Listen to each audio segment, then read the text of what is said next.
Olá, meus irmãos e minhas irmãs, a paz do Senhor Jesus Cristo a todos os que estão na audiência do programa Mensagem de Esperança. Com satisfação volto aqui mais uma vez para trazermos um breve comentário sobre a lição da Escola Bíblica Dominical que estaremos trabalhando neste próximo domingo nas igrejas Assembleias de Deus em todo o Brasil que utilizam o currículo de lições bíblicas da editora CPAD.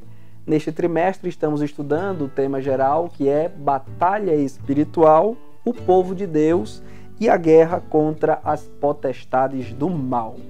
Neste domingo que vem, com a graça de Deus, estaremos já entrando na lição de número 10. Estamos nos aproximando do final desse primeiro trimestre de 2019.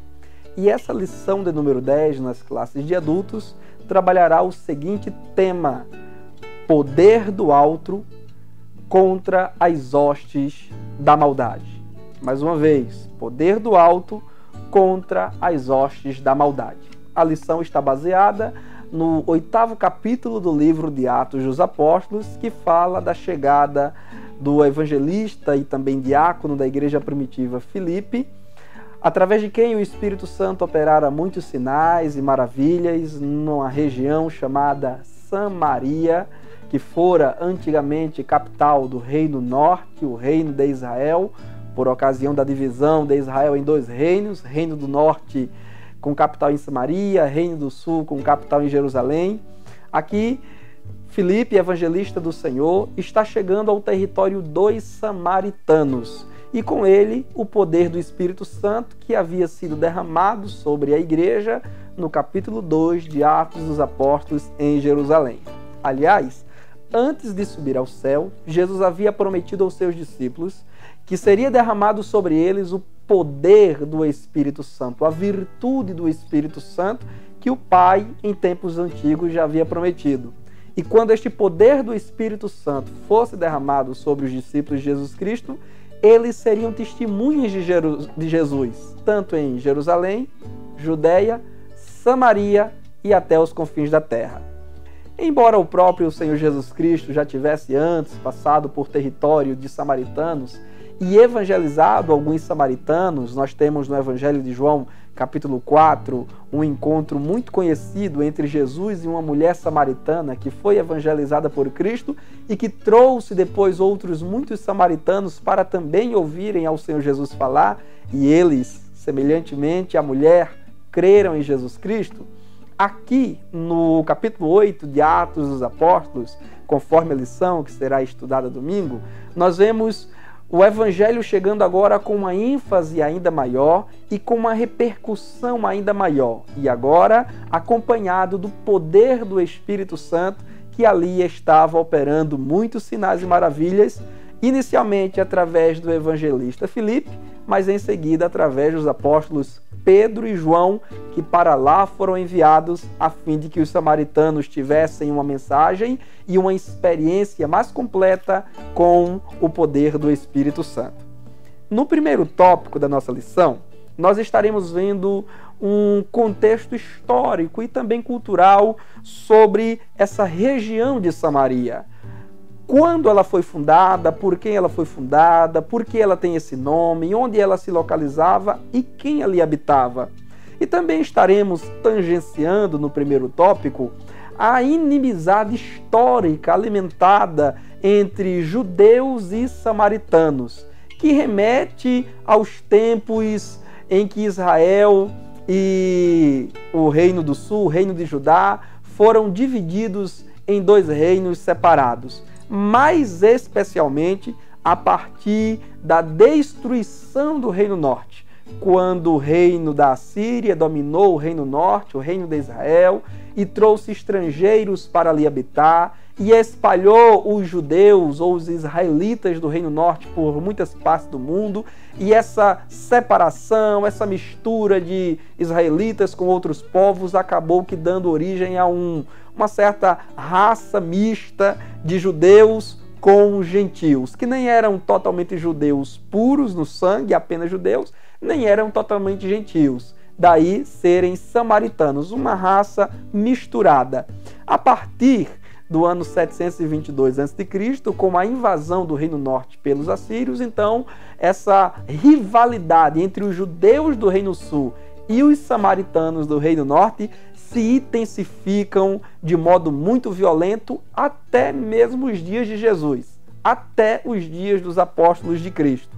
Todavia, o poder do Espírito Santo derramado em Pentecostes, conforme registro de Atos 2, e o Evangelho da Graça de Jesus Cristo vieram para remover, colocar ao chão essas barreiras que separavam durante séculos judeus de um lado e samaritanos do outro. Assim como o Muro de Berlim caiu, assim como separações mais recentes entre países, entre irmãos de mesmo país ou de mesma nação, vieram ao chão, o Evangelho de Jesus Cristo e o poder do Espírito Santo, com muito mais poder, colocam essas barreiras de segregação social e racial ao chão.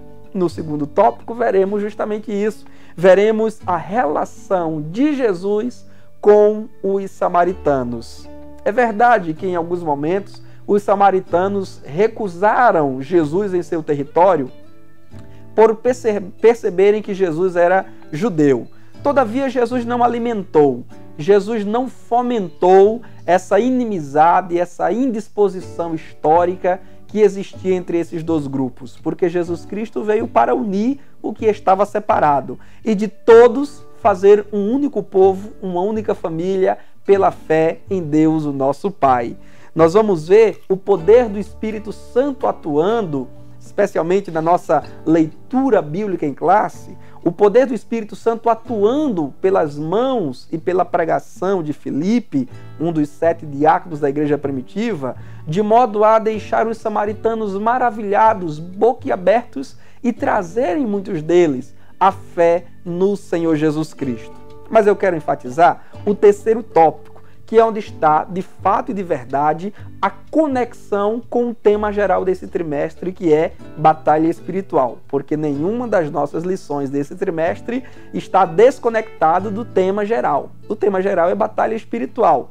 De que modo o estudo de Atos, capítulo 8, o Evangelho de Jesus Cristo e o poder do Espírito Santo chegando a Samaria pode se encaixar dentro desse programa trimestral sobre batalha espiritual? É porque existia um personagem lá em Samaria de nome Simão. E o texto de Atos 8, eu convido o amado telespectador a estudar esse texto com um pouco mais de afinco e atenção ao final do nosso programa, mas vai falar desse personagem de nome Simão. Simão, outrora, tinha trabalhado ali na região de Samaria com artes, com magia, com feitiçaria, com ocultismo. Tamanha era a repercussão de seu trabalho e tantas pessoas ele tinha levado à ilusão e ao engano, que ele era considerado a encarnação do poder divino.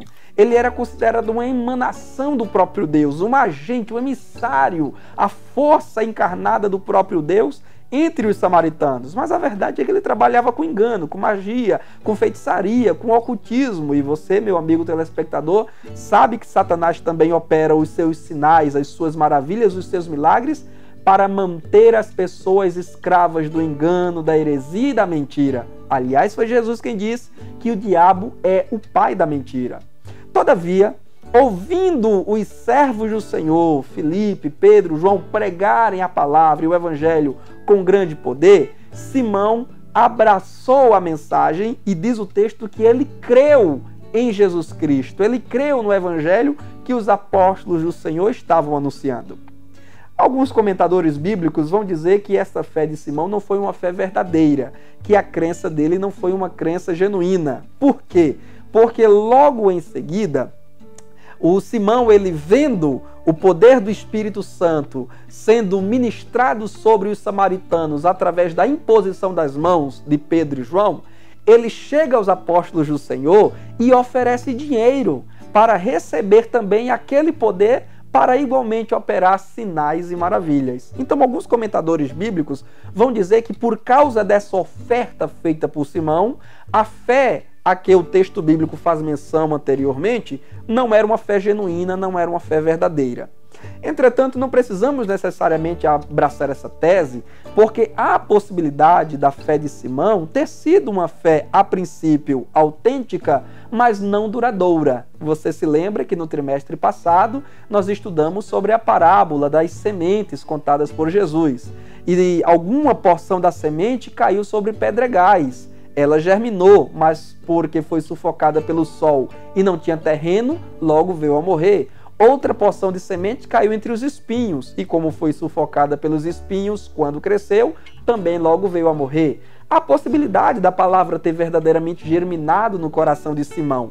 Todavia, não demorou muito para que o seu velho hábito, a sua velha prática de querer angariar tudo através do dinheiro, de querer negociar o poder, voltasse a dominar o seu coração. Mas com os apóstolos de Jesus Cristo, isto não funcionou, porque o apóstolo Pedro o repreendeu e disse: o teu dinheiro seja para ti, para a tua própria perdição, pois o teu coração não é reto diante de Deus.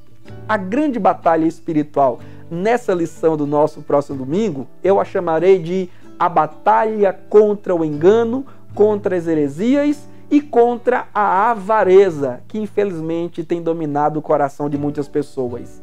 Necessitamos do poder de Deus para vencer. Vencer as enfermidades, como Filipe venceu, vencer as possessões demoníacas, como Filipe venceu, e nos revestirmos do poder para cumprir a missão de Cristo nessa terra. Todavia, como disse Jesus, dá de graça o que de graça recebeste. Ninguém pode comprar o poder de Deus, pois é uma oferta da graça para a sua igreja hoje. Muito bem, meus irmãos, se vocês desejam compreender melhor esse assunto sobre a lição de número 10, então eu deixo o convite para você estar na Igreja Assembleia de Deus mais próxima de sua casa neste domingo pela manhã. Tenho certeza que a lição será muito bem estudada, com detalhes, e Deus falará ao teu coração. Te espero lá, assim querendo Deus. Um abraço.